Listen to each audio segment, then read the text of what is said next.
The AXI Icarus is currently performing a long-range patrol of the nebulas surrounding the permit-locked region, investigating for Thargoid presence and any potential dangers to remote human outposts. After making our way to the California Nebula and following up on a rumour of Thargoid Barnacles located here, I was able to locate Barnacle sites in the nebula.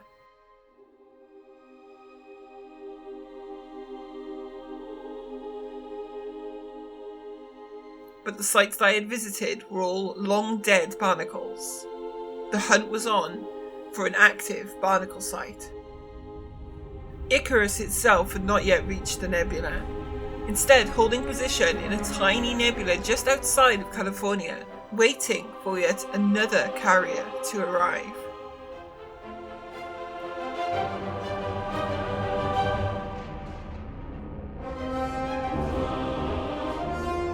This is the AXI Somnium, carrier of Commander Pxtseryu, a friend of the channel and fellow commander of the AXI, that would be joining Icarus on this journey.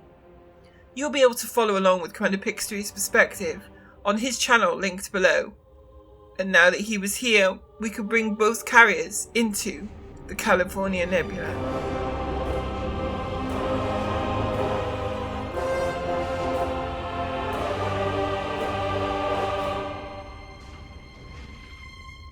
We returned to the second of the populated systems to continue the search for an active Barnacle site. And on the way, I explained to Commander Pxtseryu the planet-side conditions we would be moving into. Good gravity for SRB driving. It's like 1.7 G, so good handling. The consequence of that is if you're driving and you like tilt over, you're gonna take a lot of damage. Yeah. Well, you know, you just gotta be a little bit more careful. There were a lot of sites to check, and so far all had been dead Barnacles. When it comes to busy work like this, conversation naturally turns to the goings-on in the galaxy, and it wasn't long before we were talking about the upcoming release of Odyssey. I think first thing I'm going to do, have you ordered the alpha? Yes, I have. First okay, thing I'm not going to tell you the first thing I'm going to do because you might do it first. But through stubborn perseverance, we were able to find an active Barnacle site. Well, I found some active Barnacles, but I've taken 2 heavy landings, and now my hull is at 30%. And this is why you carry shields.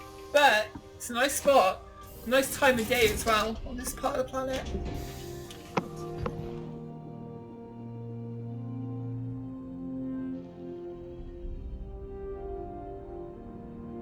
Thargoid Barnacles are still quite a mystery to humanity. They seem to serve exclusively as a production means for meta-alloy, a material the Thargoids use for constructing vessels. But if they are so important to Thargoid infrastructure or culture, then why are they spread around the nebulas seemingly at random? Why is production of meta-alloy not centralized and heavily defended? It is possible, of course, that they need very specific conditions to grow, and we still know very little about them. Even those supposedly in the know sometimes get it wrong, as we were advised by someone at the Ford Research Lab that we would find none in this system. That guy at the Ford Research Lab was telling a tall tale. But even the Ford Research Planet was teeming with them.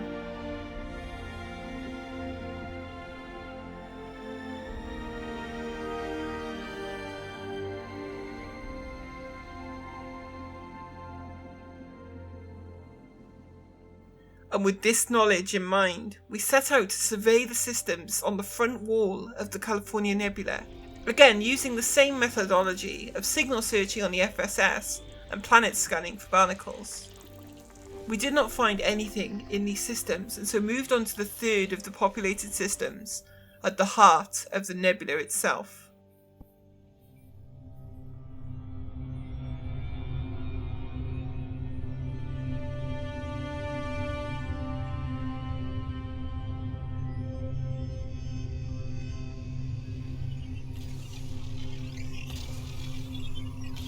We were heading for Mick Base, named after a very prominent figure in the history of the Alliance, being one of the main driving forces behind its creation. If there were to be a capital of the California Nebula, I believe this would be it.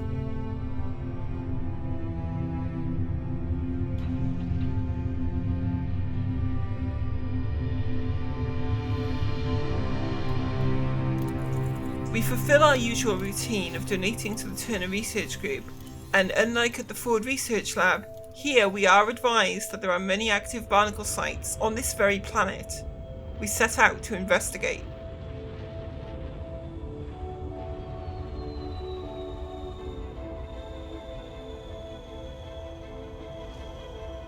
We were not disappointed, finding our biggest active site yet.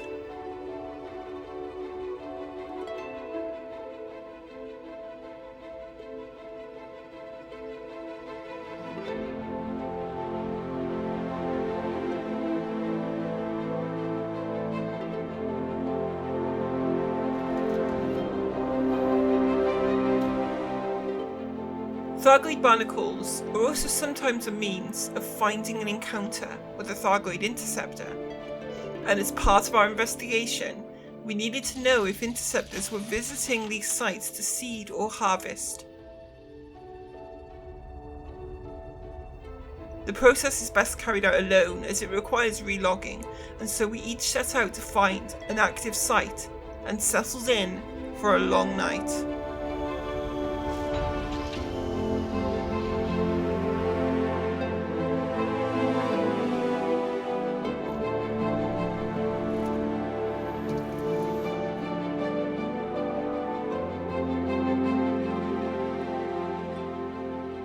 Despite considerable time investment, we saw no Thargoid interceptors at these locations. It was becoming ever more clear that if Thargoids were here once, they no longer are now. As we approached the final populated system, the time had come to begin prepping the carriers for their jump to Oututz. We, on the other hand, would be heading to the NGC 1333 Nebula. Oh, so the nebula we're headed to is a reflection nebula. Which basically means... yeah, what's the difference? So reflection nebulas are interstellar clouds of gas that... They're like most other nebulas, but they're only visible because of the stars in there that are lighting them up. Which can lead to some weird formations. It's my first refueling. 8 minutes until lockdown. Oh, you did that quick. I did. But the carrier is quicker. I gotta hurry. Wait, you locked in the jump before you... you locked in the jump before you got back.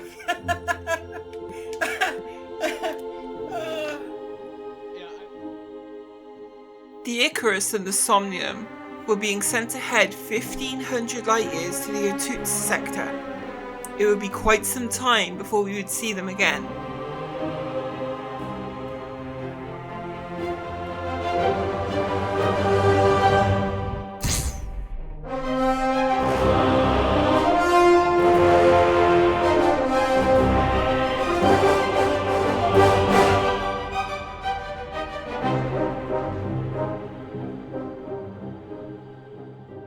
As we bid farewell to the California Nebula, we were heading approximately 200 light years straight down towards the NGC 1333 Nebula. And from a distance, this nebula was far, far less impressive than those we'd visited previously.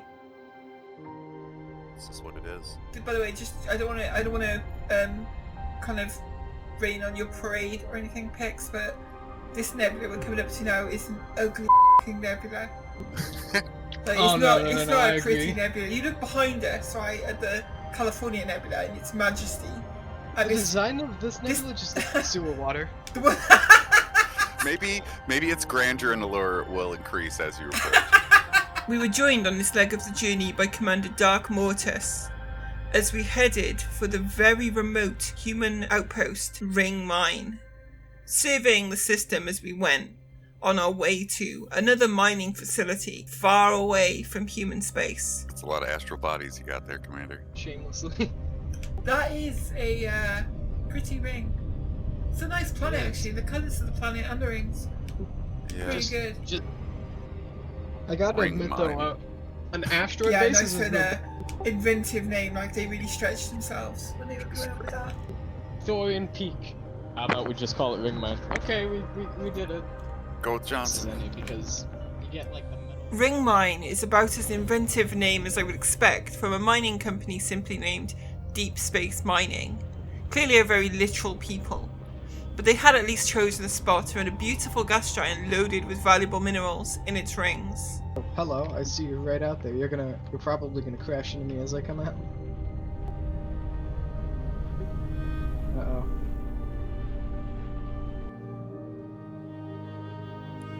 There was no evidence of a Thargoid threat in this system here, but we would still need to check the rest of the nebula systems as well. Before that, of course, I made my donations and then prepared to push on to the nebula itself.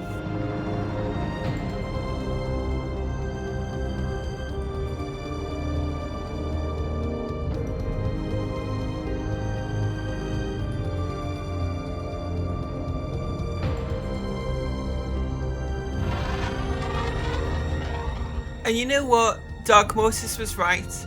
The nebula's majesty did increase as we got nearer.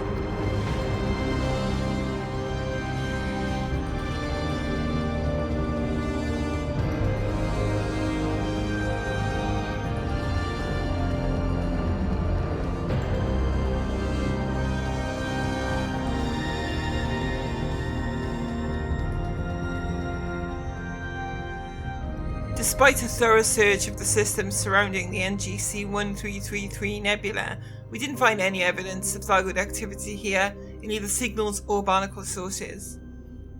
Our next destination would be the Orion Nebula. However, in order to reach Orion, we had to navigate around part of the permit-locked area, which meant taking a detour down to the Witchhead Nebula, from which we could then reach Orion. Orion is extremely close to Bernard's Loop and the permit-locked region, falling inside part of it, though the star density here means that checking the region comprehensively is almost impossible. Still, we could head for the Orion Nebula Tourist Center, the only populated system nearby.